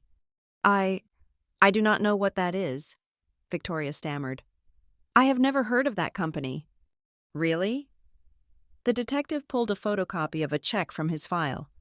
"Because we have a check here, dated November 3rd, signed by you, deposited into an account that lists your maiden name as the primary beneficiary, and we have the withdrawal slip from the charity fund, also signed by you, memo line reading construction supplies." Victoria stared at the paper. Her hand shook as she reached for it, then pulled back as if it were burning hot. She had been caught in the oldest, Stupidest lie in the book. Greed makes you sloppy. I signed that at Daniel's request, she blurted out, throwing my father under the bus without a second of hesitation. He told me it was for a subcontractor. I just sign where he tells me to sign. I am just the wife. Victoria, Daniel shouted, looking at her with betrayal written all over his face. You told me that money was for the interior design of the model homes. You said the consultant was a friend of yours. You are the CEO, she screamed back. You are responsible for the oversight. And you are the treasurer of the charity, Detective Miller interrupted, silencing them both. Which makes you both liable. My father turned to Grandpa. He fell to his knees. I had never seen my father kneel before anyone. It was a pathetic, broken sight. Dad, Daniel pleaded, grabbing the arm of the wheelchair. Dad, please, you have to tell them to stop. Tell them it was a mistake. We will pay it back. I will sell the boat. I will sell the summer house. Just do not let them arrest us. Think of the family name. Think of the company. Grandpa looked down at his son. There was no anger in his eyes anymore, just a terrible, weary finality. I am thinking of the family name, Daniel, Grandpa said. That is why I did this. I am not doing this to punish you. I am doing this to stop you. You were going to drag the whole legacy into the mud. You were stealing from the poor to buy handbags and cars. You broke the one rule I gave you. Do not build your house on someone else's suffering. Please, Daniel sobbed. I am your son. And you are a thief, Grandpa said. I cannot protect you from that. Detective Miller stepped forward. Mr. and Mrs. Sanchez, because of the flight risk indicated by the offshore transfers mentioned in the audit, we have obtained a warrant to freeze your personal assets and the operating accounts of Sanchez Ridge Developments, pending a full investigation. Victoria made a sound like a dying animal. Freeze? She whispered. My accounts? Everything, Miller said. Credit cards, checking, savings, investment portfolios. You will not be able to access a dime until the forensic accounting is complete. For the first time, the reality hit Victoria. It wasn't the jail time that scared her. She probably thought she could charm a jury. It was the poverty. It was the idea of swiping a card and having it declined. The armor of money she had worn for 20 years had just been vaporized. We are not making an arrest tonight, Miller said, closing his folder. We need to formalize the indictment with the district attorney, but do not leave town. We have your passports flagged.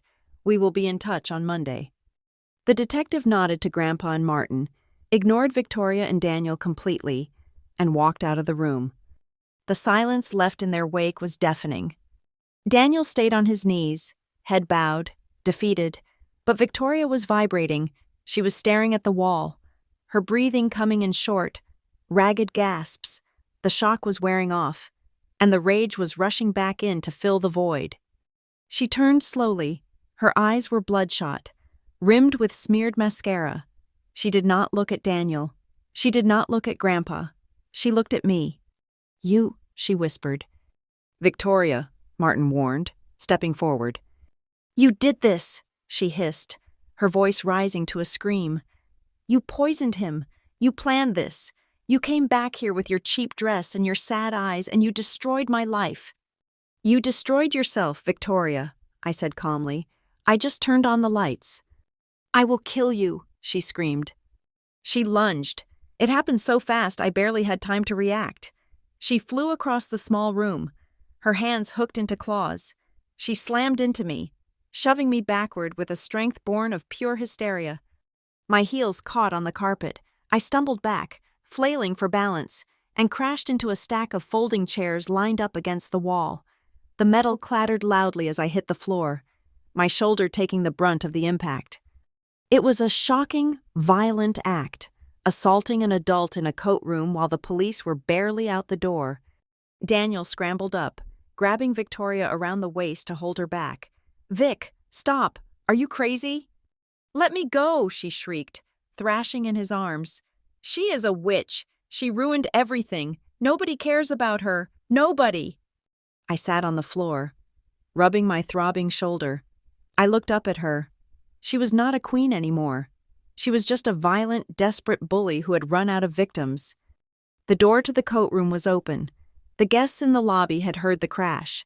They had heard the screaming. I saw faces peering in. Shocked, horrified faces. Grandpa Miguel did not say a word. He spun his wheelchair around and rolled out into the lobby, right into the center of the gathering crowd.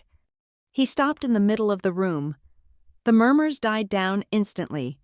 Everyone looked at the old man in the wheelchair, the patriarch who had supposedly lost his mind. He reached into the breast pocket of his tuxedo. His hand was shaking, but his movement was deliberate. He pulled out a thick red envelope. It was not the one I had in my purse. It was the original, the master copy. "Avery!" he called out. His voice was strong, commanding. "Come here." I picked myself up from the floor. I brushed off my dress. I walked out of the coat room, past my sobbing father and my screaming stepmother, and went to stand beside him. Grandpa held the red envelope up high, letting everyone see it. "I have one last thing to say," he announced to the silent room, "and I want everyone to hear it." The lobby of the Copper Elm had become a theater of judgment. The guests who had crowded into the doorway fell back, forming a wide circle around us. The air was thick with the kind of silence that usually precedes a natural disaster. Grandpa Miguel wheeled himself into the center of the room. He held the thick red envelope in his hand like a scepter. He looked at Victoria, who was still breathless from her violent outburst, and then he looked at the crowd. "Stepmother beat my granddaughter and said nobody cares," Grandpa said. His voice was raspy, worn down by age and heartbreak, but it carried to the back of the room with absolute clarity. He turned his dark eyes onto my stepmother. "But you are wrong, Victoria. Her grandfather is still here." A collective gasp sucked the oxygen out of the room. Victoria flinched as if she had been slapped. "Avery," Grandpa said, extending the envelope toward me. "Open it. Read it to them. Let them hear what a Sanchez legacy actually looks like." My hands were trembling as I took the heavy packet. I broke the wax seal. It cracked with a sharp snap. I pulled out a stack of legal documents, crisp and terrifyingly official. Martin Hale stepped to my side. "Read the first page. Avery, the title." I looked down at the document. "Last Will and Testament of Miguel Sanchez," I read aloud, "and the amendment to the Avery Grace Trust, dated 2 days ago." "Read the distribution of assets," Martin instructed gently. I scanned the page, my eyes widening as I processed the words. "Upon the execution of this document," I read, my voice gaining strength, "the controlling interest in Sanchez Ridge Developments, comprising 51% of all voting shares, is hereby transferred immediately into the Avery Grace Trust." I looked up. The room was spinning. And the deed to Old Cedar Farm, and the chairmanship of the Sanchez Community Housing Fund. "Who controls the trust?" Martin asked. I looked at the line in bold print. "The sole trustee and beneficiary is Avery Sanchez." Victoria let out a strangled cry. "No, that is illegal. He is incompetent. I will sue you. I will sue all of you." "Keep reading," Grandpa commanded, ignoring her. "Read the section regarding Daniel." I turned the page. "Daniel Sanchez is to be removed from the board of directors effective immediately. He will receive a fixed monthly stipend of $4,000, contingent upon his enrollment in a court-approved financial counseling program and his resignation from all executive duties." My father made a sound like a wounded dog and sank onto a nearby bench. He buried his face in his hands. $4,000. It was a livable wage. But for a man who spent that much on wine in a month, it was poverty. It was a complete stripping of his power. "And Victoria?" Grandpa asked. I found her name. The paragraph was short, brutal. "Victoria Sanchez is to receive no direct inheritance, stock options, or assets." I read. The silence in the room was deafening.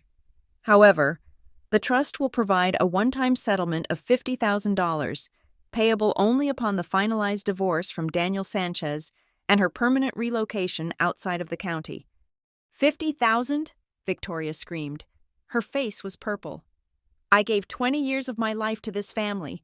I built this brand. You cannot do this to me. This is robbery. Martin Hale stepped forward. He took the documents from my hand and flipped to the last page. There is a handwritten note attached to the will, Martin announced to the room. Mr. Sanchez asked me to read it into the record. Martin adjusted his glasses. He looked at me, his eyes kind. I choose Avery, Martin read, because she knows how to wash the feet of the sick with her own 2 hands. I choose Avery because she never asked me for a dime, even when she was hungry. I choose Avery because she has lost more than anyone in this family. Yet she never allowed her heart to become cruel. She does not use the Sanchez name to steal. She uses it to serve. Tears blurred my vision.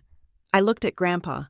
He was watching me with a look of such profound pride that it healed something deep inside my chest. This is a betrayal, Victoria shrieked. She looked around the room, desperate for an ally, but finding only cold stares. He is senile. He does not know what he is saying. Avery wrote that. She forced him to sign it. Martin reached into the envelope one last time. He pulled out a small, silver USB drive. He held it up between his thumb and forefinger. Victoria, Martin said, his voice dropping to a steely calm. If you file a lawsuit, or if you continue to claim Mr. Sanchez is incompetent, I will play this for the court, and I will play it for the news cameras. What is that? She whispered, fear flickering in her eyes. This, Martin said, is the recording from the afternoon of August 12th, the day you sat in Miguel's office and discussed how to, and I quote, drain the charity fund dry before the old man kicks the bucket. Victoria went rigid. Her mouth opened and closed, but no sound came out. The threat of prison was theoretical, but the sound of her own voice plotting to rob veterans? That was a social death sentence she could not survive. There is no abuse here, Victoria, Martin continued, just the recorded greed of a woman who thought no one was watching. Victoria slumped against the wall. The fight drained out of her. She looked small, defeated. My father, Daniel, slowly lifted his head. He looked at me, for the first time in 20 years. I did not see the arrogance of the CEO. I saw a broken man who had realized too late that he had bet on the wrong horse. Avery, he croaked, I am sorry. I looked at him. I felt a pang of pity, but it was distant. I will not let anyone use the name Sanchez to hide their sins anymore. Dad, I said. My voice was steady. If you want to start over, you can, but you will do it as a man, not as a boss, and not as a victim. From the edge of the crowd, a figure came running.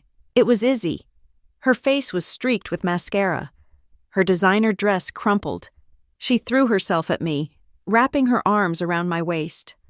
I am sorry, she sobbed into my shoulder. I am so sorry.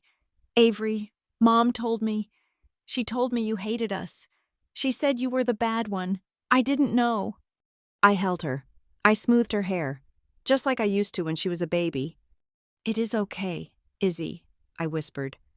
You do not have to carry their guilt. You were lied to. You are a victim in this too, but it stops today. I looked up.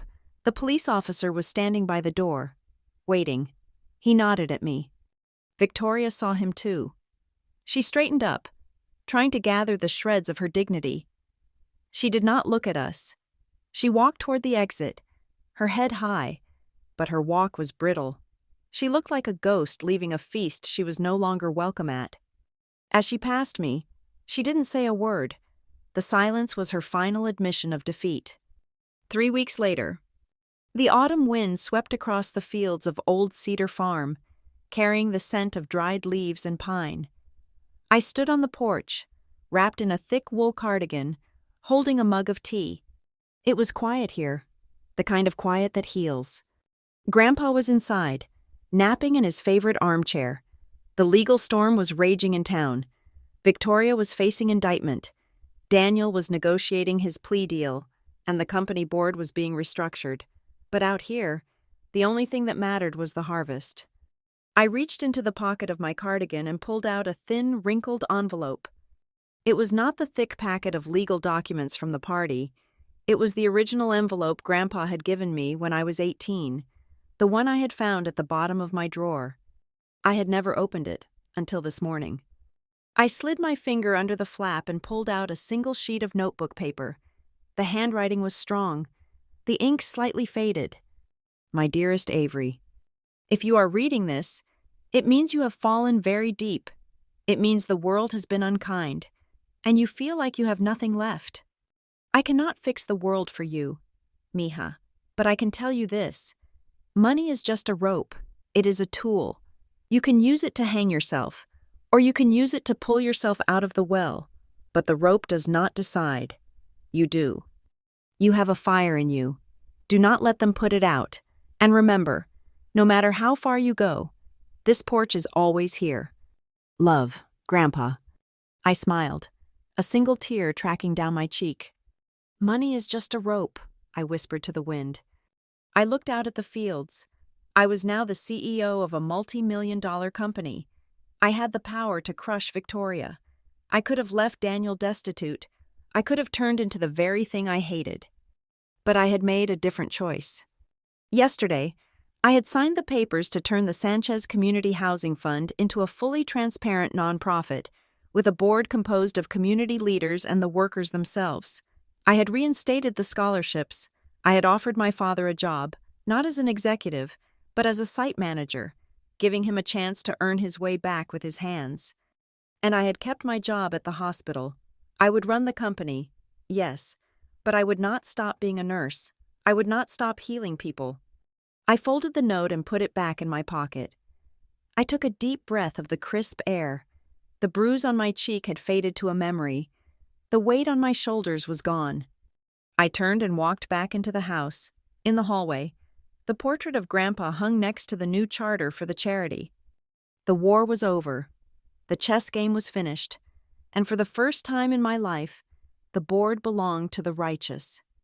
Thank you so much for listening to this story. I would love to know where you are tuning in from. So please drop a comment below and let's chat. If you enjoyed this story, please subscribe to the Lila Revenge Stories channel, like the video, and hit that hype button so we can share this journey with even more people. Your support means the world to us.